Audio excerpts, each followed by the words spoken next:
हम लोग पास इतना हिम्मत कहाँ था कि माँ बाबूजी के फैसलों को हम लोग ना बोलें। उनको लीलन बाबा के नाम से लोग जानता था। रिलेशन से ही कनेक्टेड शादियां होती थी।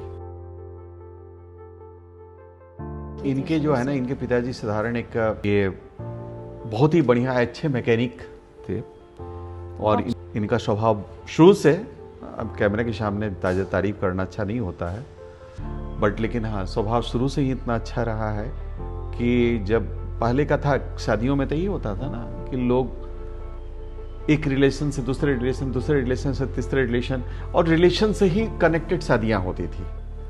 तो पूछ लेने के बाद में कि भाई इनके हमारे ससुर जी का वैसे नाम है बनारसी पांडे, लेकिन वो अशोक लीलैंड में जो है ना मैकेनिक थे, तो उनको लीलन बाबा के नाम से लोग जानता था। तो सब लोग बताते थे कि लीलन बाबा की जो छोटी बेटी है ना बहुत अच्छी है, बहुत संस्कारिक है, गृह कार्य में दक्ष है और बाकी पढ़ाई लिखाई में बहुत तेज है।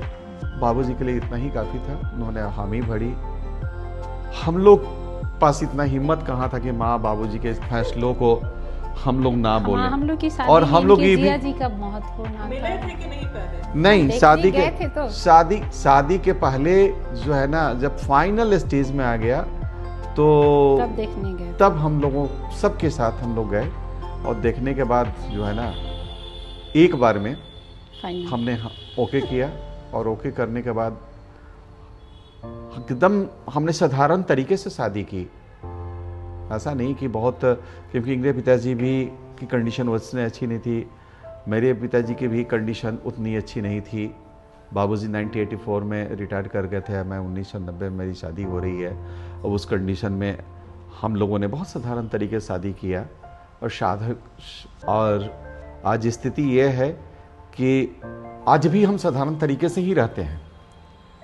जब हम लोग की शादी फाइनल हो गई थी, बच्चों की दो की शादी हुई है, एक बेटा है। उनकी शादी कैसे की? उनकी शादी साधारण तरीके से की या नहीं, हम बता रहे हैं। बेटी की शादी तो अच्छे से की।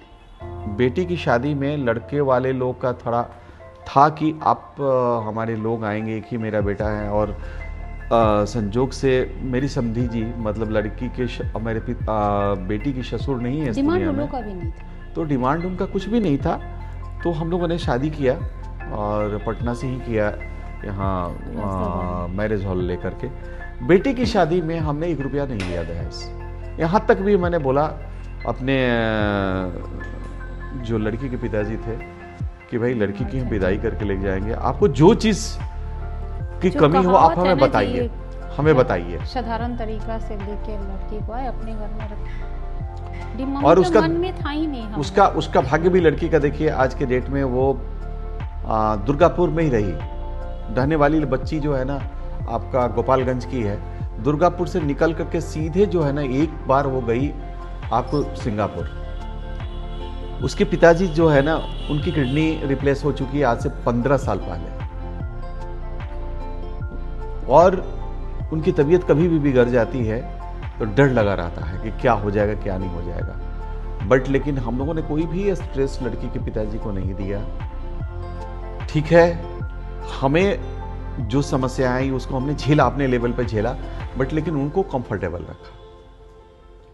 अच्छा, ये भी बात है कि जब लड़की विदाई करके हमारे घर पे आई तो उनके घर के जो उनके बड़े पिताजी लड़की के थे, वो उनको फोन करके पूछ रहे हैं कि भाई आप बताओ कि कोई समस्या तो नहीं है ना, कोई बात तो कुछ नहीं कर रहा है ना, बहू हमारी अच्छी है। उसने यही बात हमेशा बोला कि नहीं, वो यहां तो वो लोग शादी के बारे में, वहां के किसी चीज के बारे में बात ही नहीं कर रहे हैं।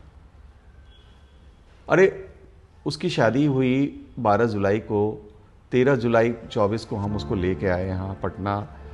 उसके बाद उसको 15 जुलाई को जाना था यहाँ से सिंगापुर। 2 दिन का टाइम मिला है।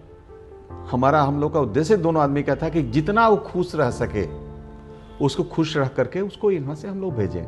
अभी भी हम लोग सिंगापुर गए हुए थे, 2 महीने रह के आए वहां पे। तो बहू ने कभी भी आज तक न इनको बहू इनको है ऐसा फीलिंग ही नहीं है, लग रही बेटी है, जैसे दोनों बेटियां थी वैसे एकदम। कारण ये है कि उसके ऊपर में ये लगता है कि मेरे पिताजी तो अस्वस्थ हैं, कम से कम ये पिताजी तो स्वस्थ हैं।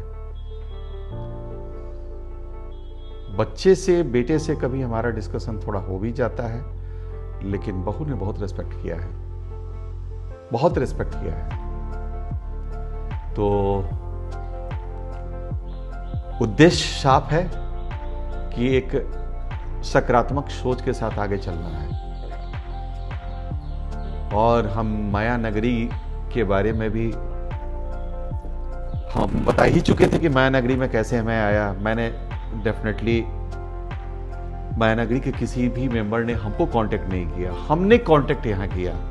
उसमें भी चैट जीपीटी के थ्रू मैंने इसको एड्रेस को निकाला और मैं यहाँ टेलीफोन करके मैं पहुंचा। और हमको ये कॉन्सेप्ट इतना अच्छा लगता है कि 24 घंटे में 12 घंटे तो सोने का है, बाकी 12 घंटे में मैं अपने एक आध सीनियर सिटीजन जो मेरे एज ग्रुप के हैं उनसे मैं डिस्कस करता ही हूं, क्योंकि पटना में इसकी जरूरत है, बिहार में इसकी जरूरत है, समय में इसकी जरूरत है। इसलिए है क्योंकि आज के पेरेंट्स, बच्चे जो है पेरेंट्स पे नहीं ध्यान दे पाते हैं, हर कोई बिजी है।